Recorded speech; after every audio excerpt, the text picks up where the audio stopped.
The Bible tells us that the first thing God did was to create.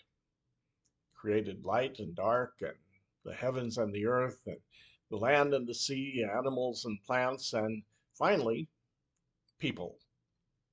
Now, that apparently means, I think, that the act of creating is God's primary purpose and the source of all life.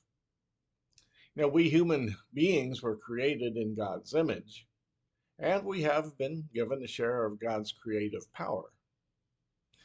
We have the ability to create new things. Not only do we have the ability, it really is our purpose in life to create. We were created to create, to participate in the divine creative process. And if we create for the same reason God created everything, out of love, we bring life into the world as God did.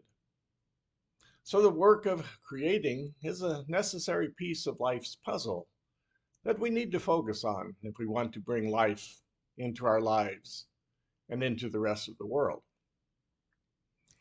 Now, we were made to create, just like, for example, a scissors is made to cut. Scissors works very well for cutting, but it's lousy for driving in a nail, for example.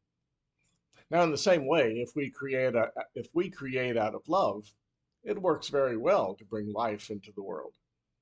But if we do something other than create, like destroy or simply do nothing, the results will be lousy because we're not doing what we were designed to do.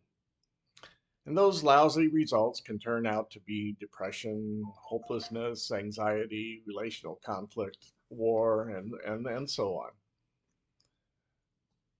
Now, when people think of who is creative, they often think of artists, musicians, actors, inventors, and so on. Usually these are people that are in the news because they did something unique or different than anyone else, like Taylor Swift, for example. Or they're like people in history that come up with a miracle drug or invention that changed people's lives, like Pasteur or Thomas Edison. Or we think of people that have a unique talent that they share and that others want to imitate. But creativity is a trait, an ability that's built into all of us, not just some of us. We can be creative even if we don't make headlines or are noted in history books.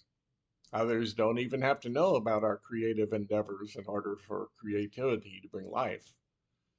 And creativity doesn't require any special skill, ability, or resource, or expertise. What or how we create doesn't matter. What matters is that we create and that we are intentional about it. Now, we create all the time, but often we aren't thinking about it. When we walk into a room of people, we create a different social dynamic just by our presence. We create a greater popularity for a particular product when we use it or buy it. Now, we're able to bring life from our creating only when we're aware that we are creating and do so with purpose. So if I'm conscious that my words create something in my relationship with another person, I'm more able to choose the words that are most likely to bring life to that relationship.